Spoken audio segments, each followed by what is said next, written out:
makambo nde makambo sur makambo la famille tambola na yo mokili omo na makambo somo nde ya somo nde likambo bandeko nanga kolala kolamukana ba dossier kolala kolamukana ya sika kolala kolamukana ya somo kolala kolamukana ya kobangisa kolala kolamukana ya kobebisa kolala kolamuka bandeko nanga na ba dossier kande toyebi na Kongo na biso ba dossier ezanga kate Kongo na biso ata soki toboyi kande toboya ki tolobaki 2025 toboyi na biso ba dossier moko boye mais ba dossier yango oyo ezolandaka ka biso olingi te dossier ezolanda donc ba dossier sur ba dossier bandeko nanga na niveau moko ya somo penza lelo toye na makambo ya sœur na biso la servante de Dieu la sœur Nadège Mbouma et notre pasteur le pasteur Atom Sombouma. Qu'est-ce que se passe? Ebele abatu déjà bakomi tuna eza makambo nini Étoile Nines TV nini lisusu omemeli biso yo zalaka mutu ba dossier batu balobaka bongo la famille za musala na biso bo silikelanga te soki ya koloba bien ezali tokoya koloba bien soki pe ya koloba bien te ezate tokoya pe tolobi ndenge makambo ezokende pe ndenge makambo ezotambola tobakisaka te tolongolaka pe te donc o nyonso tomemelaka bino yango ba information tozwaka yango tomemelaka bino nakokika kovanda boye te ke no nga moko na banda kobakisa bakisa te eza bongo ba joyeux anniversaire na ba o nyonso nanu ba o célébrer ba anniversaire na bango lelo na yebi ke boza ebele o bo célébrer ba anniversaire yango Étoile Nines TV comme d'habitude na équipe na mobimba baye ko souhaiter bino ba joyeux anniversaire na ndenge moko ya kitoko pe na ndenge moko ya malamu. Nos sincères condoléances na ba famille o nyonso eza na matanga je sais que tant matanga yaka matanga ezalaka neti mbula na matanga ezalaka neti mopepe tango yaka yebisaka mutu te ke no lelo nazo epa na bino lobi kuna na okende kuna te matanga yaka na cadre nango ya kimatanga donc tango yaka eyebisaka mutu te eyaka kaka parce que eza nzambe ye moko a planifiaka ye moko a préparaka makambo nyonso na ndenge na ye moko voilà yango Étoile Nines TV na équipe na mobimba baye ko présenter ba sincères condoléances na ba famille o nyonso bazolela ba o nyonso bazana etoko bazolela papa kufi to mama kufi toye ko présenter bino ba sincères condoléances na ndenge moko ya kitoko. Courage na ba o nyonso bazoleka to ba olekisa ba moment moko très difficile. Je sais que un mosusu dans la vie eza na ba situation mosusu o to mituna nzambe pourquoi ngai pona nini ka ngai en tout cas la famille na ekope sabino courage makambo nzambe mosusu bandeko nanga soki oyebi yango te koki kokima mais soki oyebi ndenge nzamba operaka et aux Congolais partout oyo ozali na monde entier offre oyo ezali spécial pona yo parce que ozali mwana mboka mabele ya mboka batekelaka ngo bapaya te Congolais tala mabele oyo ezali komonana ezali plat à 3 minutes ya boulevard Lumumba route nationale numéro 1 awa na kati ya Maluku à quelques minutes ya péage ya Menkau oza mobimba na $750 ya pamba ozui 15 mètres sur 20 na yo y compris les documents administratifs na kati donc okozwa ba documents ya quartier okozwa ba documents ya commune okozwa tous les documents possibles oyo esengaka mutu azwa pona parcelle na ye pe oza na possibilité ya kosomba a crédit soki ozosomba plus oui tolobaki te tolobi bien y compris les documents opesi mbongo na yo oza na droit ya terrain 15 mètres sur 20 ozali na droit ya ba document administratif nyonso tu moi sensibilisation kandenge ezalaka na ndenge moko agu na ndenge moko apio na ndenge moko kitoko na ndenge moko penza ya malamu mingi makasi bamapango akoteka yango wana toteka bamapango na $750 ya pamba nalobi bien $750 ya pamba y compris les documents. Tant tolobaka y compris les documents, c'est que mikanda nyonso na kati. Eza te ke no osombi lupango yo moko bandaka kotambola, yo moko bandaka koluka mikanda te. Osombi lupango na mikanda, bamemeli yo na mikanda bapesi yo mbala moko na ndenge moko ya malamu. La famille n'encouragera toujours batu kosomba mamapango. Ozala uzana poto, ozala uzana Congo, somba kalupango. On ne sait jamais, la vie a beaucoup et encore beaucoup de surprises. Hein? Ezalaka toujours malamu. Kozala ka locataire te. Hein? Attention uzana poto, ozala locataire. Mais je m'excuse. L'essentiel oyebike na pays nanga nazana mwa lupango, naza kolo lupango et kozala malamu $750 ya pamba osombi lupango. Ata soki ye kosala ke lelo to lobi nzambe ya ye kozwa yo oyebi ke bana na yo bakotelengana te, bana na yo bakozanga bisika kovanda te, bana na yo bakozala na mwa bisika ya kovanda ekozala penza malamu mingi. $750 ya pamba. Voilà.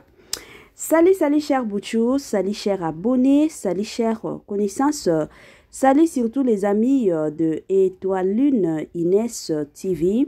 J'espère que vous allez bien. Quant à moi, je suis bien par la grâce de Dieu.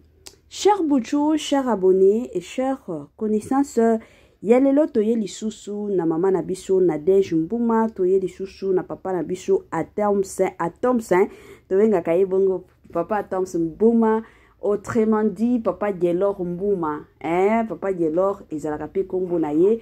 Toye na bango lelo bandeko nanga makambo awa eza ya kobeba, makambo awa eza ya koinda, makambo somo, makambo ya kobanga pe makambo ya kobangisa na ndenge moko penza ya mabe penza mingi makasi. Kepasa avant to ya kokota na mozindo ekozala mwa bien na ya nanu ko sensibiliser bandeko na biso nyonso ya sika. En tout cas, si c'est la toute première fois ya kokota penza na chaîne abiso, chaîne moko kitoko, chaîne ya ba analyse somo, chaîne moko ya ba information pas possible. Je vous prierai surtout de vous abonner massivement. Abonnez-vous. Cliquez aussi sur la cloche de notification pour surtout recevoir les nouveautés de notre chaîne. Aimez la vidéo, la famille, commentez et partagez. Et kosala biso oyo penza tolobaka na biso chaque jour, chaque minute et pourquoi pas chaque seconde. Tokos makasi. Bambote nanga na yemoko linda bukulu ya balinda, bambote na Madame Gracia Mpoyi, na pesi bambote na Mama Lisimpito. Mama 2024 Gavker to yelibino solution. Bon aba problème ya trompe, fibrome, myome, kyste, règle abondante. Gavker to zalina solution. Yo oyo kota ménopause atana 65 ans na Gavker oko simba mwana ebongo oyo etali si ekimayo kimobali etelemaka bien te awa yo kayango etelemi ebongo oyo etali loposo vergetu babengi nduta olingi okima suki pe mandefu ya pembe benga biso na lombango po awa tozali na solution moko durable. Ba produit na biso nyonso ezali 100% naturel pe esalemi na ba plante na ba industrie ya Angleterre pe Allemagne. Benga biso na numéro oyo plus 44 74 05 65 35 48. Gavker solution ya santé na yo.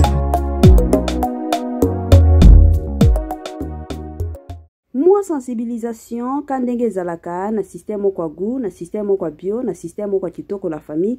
Gavker ayeli biso ba solution ya kilikili. Gavker ayeli biso ba solution ya kafu.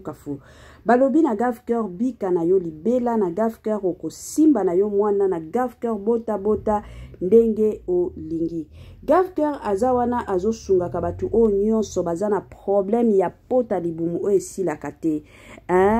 Hémorroïde interne tope externe. Ozana problème kandenge zalaka ya obésité, tension, sukali. Bande konanga solution ya makasi pe ya kitoko ezaka na Gavker. Ozana bana umonike mwana ti 5 ans 6 ans mwana zolo bakate binga Gavker aya kosunga yo na ndenge moko ya kitoko pe na ndenge moko ya malamu. Oza na ba bouton na elongi, ba bouton o esilaka te, en tout cas solution ya makasi pe ya kitoko eza kaka na Gave Cœur na système moko ya bien. Côté ya ba papa, papa okomika papa ya ba 1 minute, ya ba 30 secondes, papa ozo kokata kosala 5 minutes te. Papa koyoka soni te kolela pete. Gave Cœur ayeli yo solution penza ya kitoko. Gave Cœur aye kozongisa ki bo papa na yo, aye kozongisa ki mobali na yo. Benga Gave Cœur na lombangu, obika libela. Gave Cœur aza na bakisi bandeko nanga oyo eza nango na ba produit naturel. Eza te ke biloko moko ekoya na conséquence te. Biloko moko eza très efficace, bakisi na bango ezalaka ta na conséquence moko te na ndenge moko ya malamu penza mingi makasi. Voilà.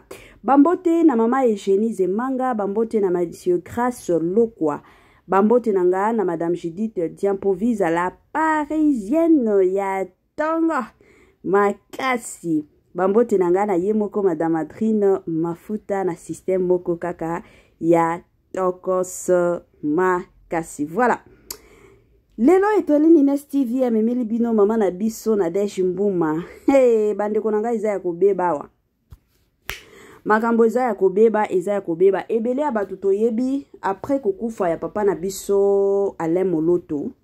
Na bandi tolanda ba témoignage wana kutu ezalaka pe na chaîne na biso ya Etwali Nines TV.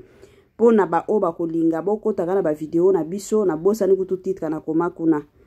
Papa na biso Alain Moloto asalaki mwa message moko oyo papa na biso Atoms après kokufa papa Alain ayaki koloba kino tango papa na biso Alain Moloto avant kufa ayebisaki bango ke ata soki na zate soki bolingi bozala encadré spirituellement muto akoki ko encadrer bino eza pasteur Roland Dalo.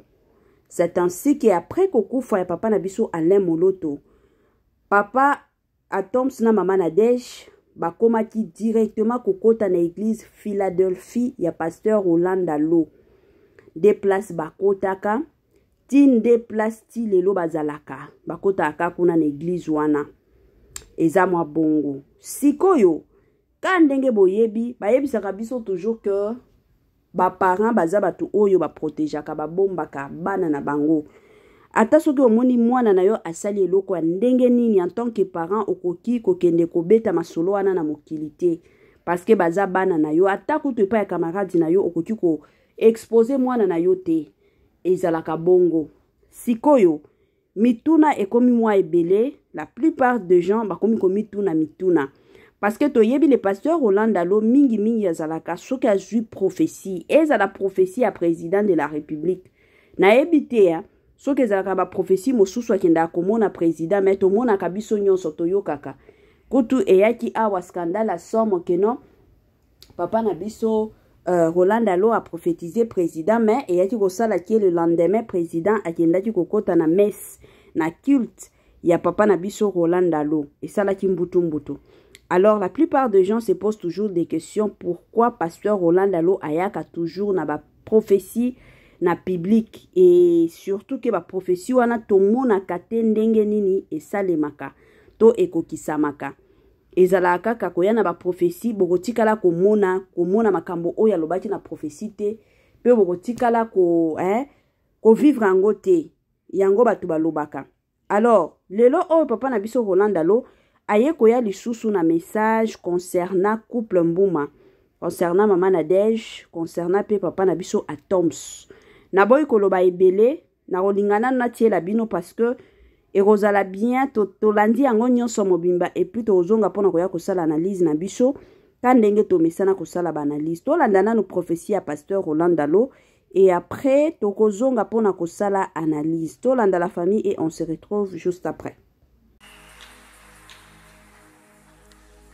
Les deux autres prières, j'aurais voulu les faire en aparté, mais l'esprit me l'impose. Vous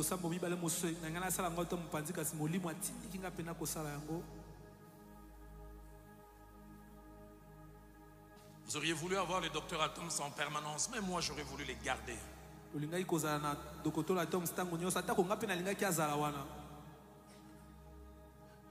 Mais je sais que son appel va au-delà de l'église locale.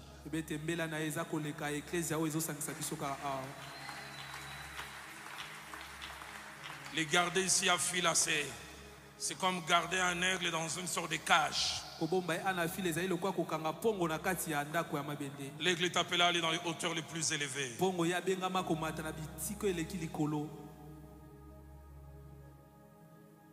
Si nous les gardons, nous allons l'amoindrir et nous allons les frustrer. Nous allons frustrer celui qui a placé en lui cet appel.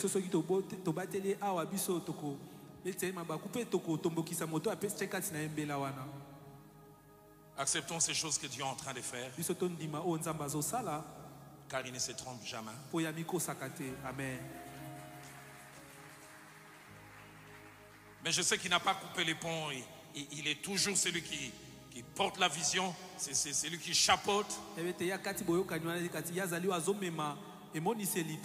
ne m'a même pas donné le go de dire cela, mais je me sens la liberté de le faire.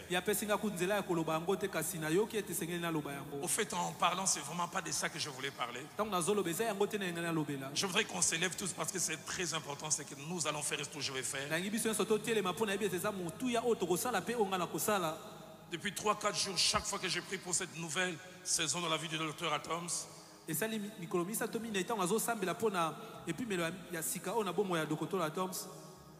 deux moments dans mon cœur, mais c'est attaché à Maman Nadège. Le premier mot, c'est adaptation. Le deuxième mot, c'est frustration. Adaptation et frustration. Et ce matin, en priant dans mon bureau, j'ai vu une image étrange. Je priais, puis je me suis couché. J'ai vu un arbre qu'on avait planté à un endroit et on l'a déraciné. On est allé les replanter à un autre endroit. Et ces feuilles ont commencé à flétrir et même à jaunir. Ces feuilles ont commencé à flétrir et à jaunir. Parce que les racines ne prenaient pas. On avait l'impression que l'arbre allait sécher. Et puis une pluie est tombée. Et je voyais comme un fermier qui était à côté nous disait patience. Et j'ai vu les feuilles commencer à reverdir et à se relever.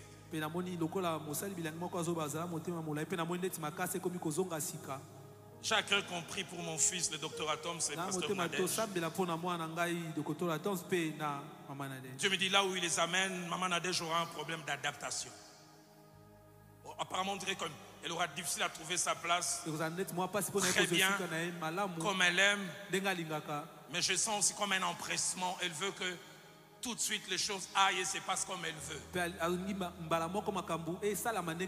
Mais ça finira par aller. Mais Dieu me dit aussi de prier pour le docteur Atoms parce que Maman Nadège commencera à exprimer ses frustrations à la Maman Nadège. Est-ce qu'on peut lever nos mains? Seigneur, merci pour cette saison. Elle est voulue par toi. De la même manière, les parents de Samson ne comprenaient pas pourquoi Samson va chez les Philistins. Mais toi, tu savais. Je te bénis pour cette saison. Je te bénis pour les choses que tu as commencé à faire. Je te bénis pour l'adaptation facile du docteur Atoms. Et tu m'as montré que celle de Maman Nadège sera un peu difficile.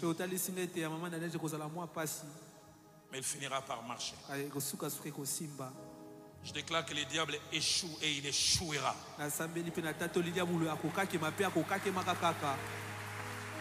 Je prie ce soir pour deux choses. Si possible, donne à Maman Nadège d'être moins frustrée.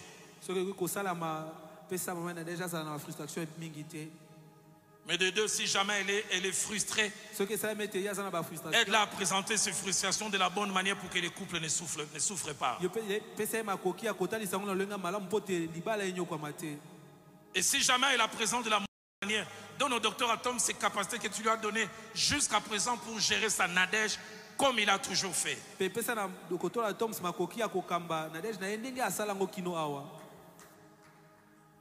Dernière des choses, je vais même les surprendre. Pasteur Eric vient ici avec madame, mettez-vous à genoux.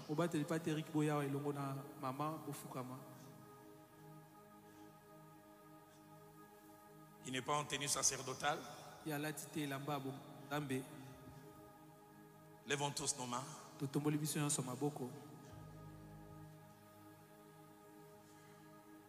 Traité, le docteur Atoms m'a parlé de vertus qu'elle a commencé à découvrir en cet homme.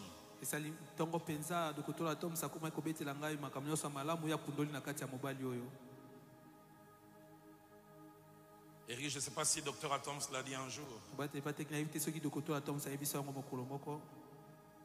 Il y a 4 ans, il est venu dans mon bureau, on parlait, on priait. Je lui disais, Dieu m'a dit, Eric sera un autre Roland Dallot pour sa génération.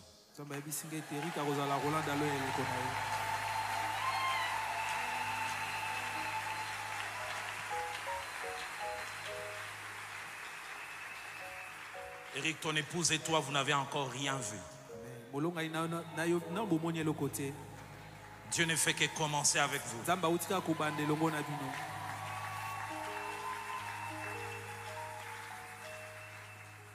C'est assez malaisé et des fois trop prétentieux de parler de soi-même. 4 choses ont fait le petit secret qui m'ont amené où je suis. Le premier qui m'a été passé par mon pasteur, Frère Jacques-André Verneux, l'a dit, Roland, sois toujours d'abord un bon chrétien et pas d'abord un bon pasteur.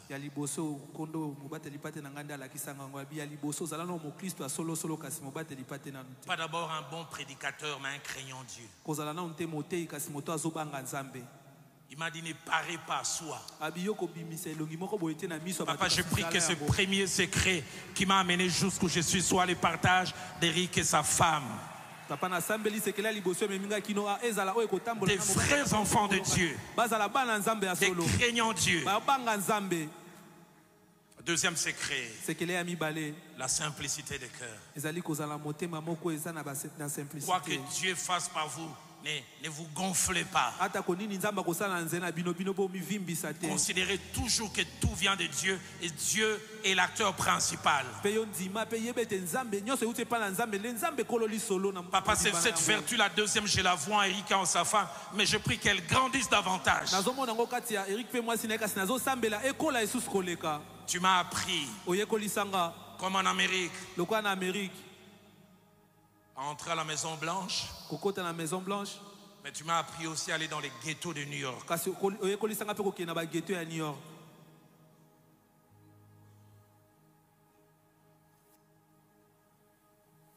Donna Eric, quand ils rentreront dans les maisons des grands, qui n'oublient pas d'entrer aussi à Sangamamba.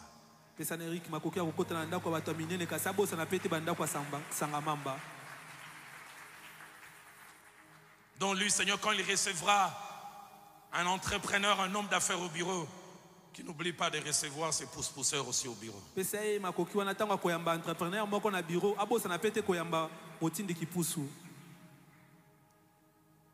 pasteur Vernon m'a dit, Roland, si tu vas aller loin, sois un berger qui sent toujours les brebis.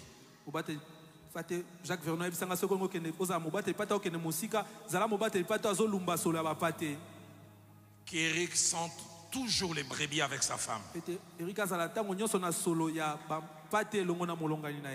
La troisième des choses, tu m'as dit, Roland, ne poursuis jamais l'argent.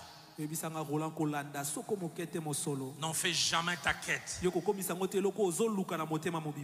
Je ferai qu'il te suive. Et je vois comment ça se passe.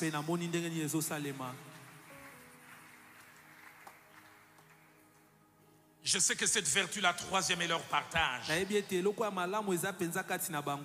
Mais qu'elle demeure.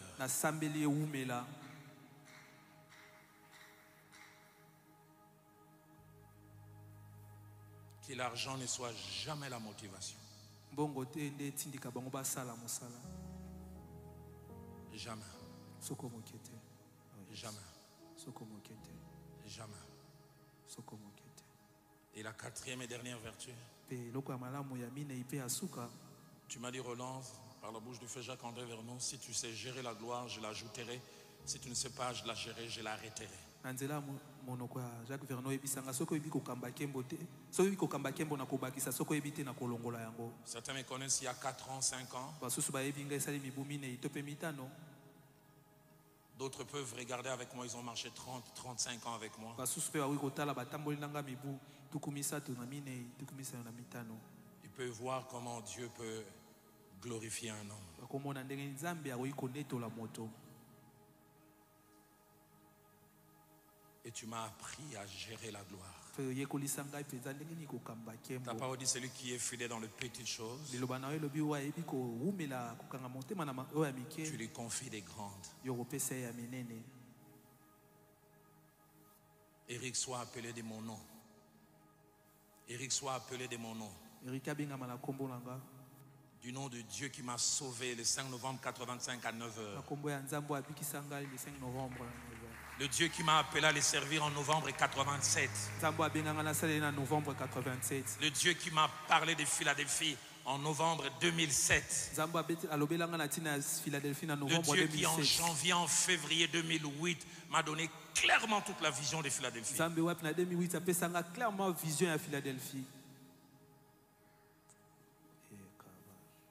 Entre dans la meilleure saison de ta vie ministérielle.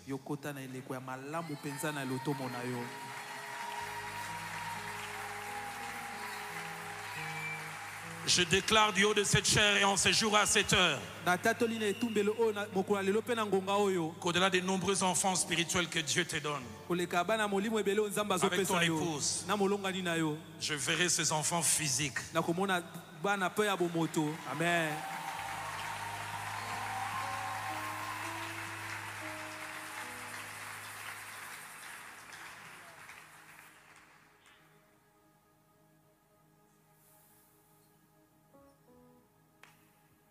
Eric, le jour qui vient, tu vas étonner et tu seras étonné toi-même. Amen.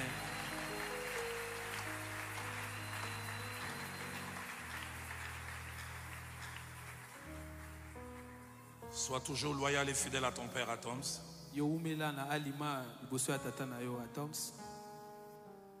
Couvre sa nudité.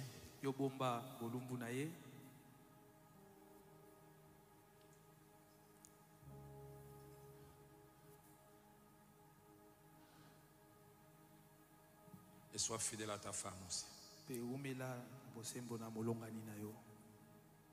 Dieu met un cœur, c'est moi qui vous fais lever.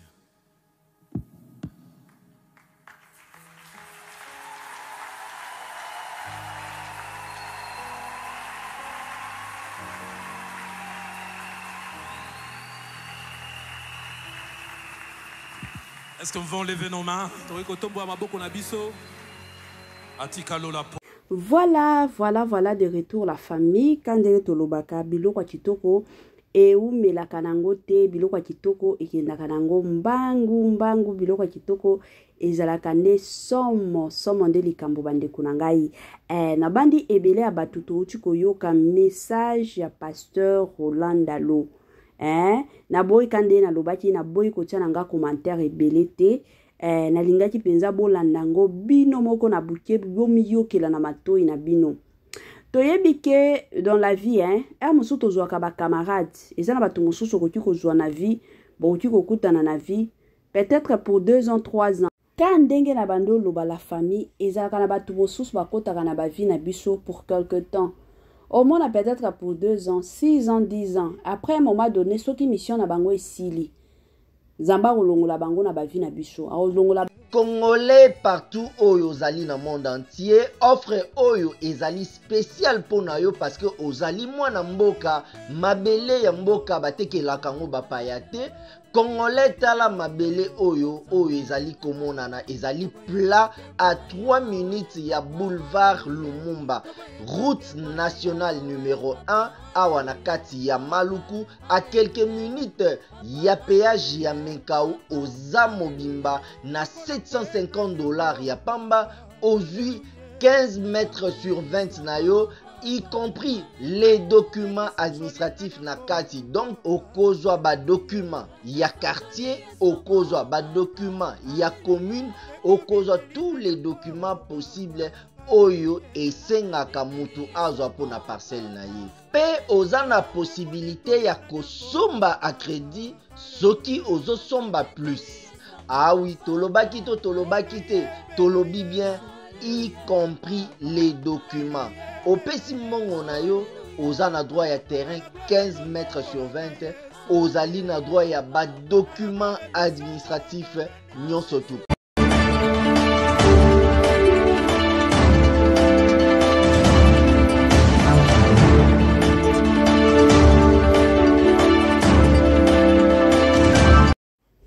Ezana batu mosusu toswanaka na bango pour que to se séparer. Ezana batu mosusu to bebana na biso te mais omona ka distance moko ekokota. Ezalaka bongo. Bon, na message oyo penza pasteur Rolanda Lo apesi concernant couple Mbuma, na moni nanga ya mabete. Dans quel sens ezaka akino mission na bango na église à Philadelphie et comme na Suka. Donc Zambé azo préparé bango ba kiende bipai mosusu ba kiende ko banda na bango pe ministère na bango. Kandenge toyebi lelo o babengaka frère na biso Atoms babengaka yeka docteur Atoms, mama na Dej babengaka yeba mosusu babengaka ye mama pasteur na Dej. Donc mission na bango pe il faut ba banda ministère na bango la famille.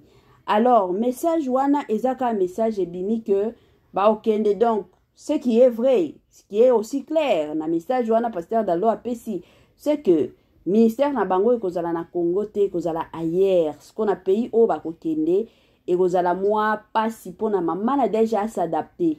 À s'adapter, ekozala moi pasi yango ayaki kosenga na batu ba sambela pona mama na déjà. Nous savons tous. Ezala mboka mupaya la famille, ezala keno ozana bambongo, ozana bambongo te, ezalaka un peu dur, très difficile. Ya ko s'adapter, ezalaka facile que non okoti na mboka mopaya ka lelo na makambo nyonso komi ko sala te. Ezalaka na problème ba climat, ezalaka na ba problème ya ba réalité ba biloko kolia ka ndenge biso na Congo to mesana biso kolia bio. Mosusu na mboka mopaya oyebi atakutu te shop nino osomba biloko ba congolais. Ezalaka bongo. Mosusu na kin na biso to sito mesana na biso na mulunge soki mulunge bandi awa somo. Siko na ba pays mosusu oyebi ke awa iza malili na malili bablo wana peut-être ozoko kanayo, je m'excuse ko s'adapter te. Ezalaka toujours bongo ezate ke non ko s'adapter soki na ndenge nini babiloko wana nyonso ba facteur wana nyonso ekontaka ekontaka toujours yango eza toujours bien pona bandeko na biso ba o nyonso basambelaka totia basala nzambe pe na maboko ya nzambe, totia couple Mbuma na maboko ya nzambe comme ta ya nzambe koki bango pe baba na ministère na bango. Je sais que ko banda ministère ezalaka facile te, ezalaka facile ata mukete, mais avec l'aide du Saint-Esprit, avec la grâce de Dieu na yebike ekosimba nango na ndenge moko ya malamu pe na ndenge moko ya kitoko penza mingi makasi.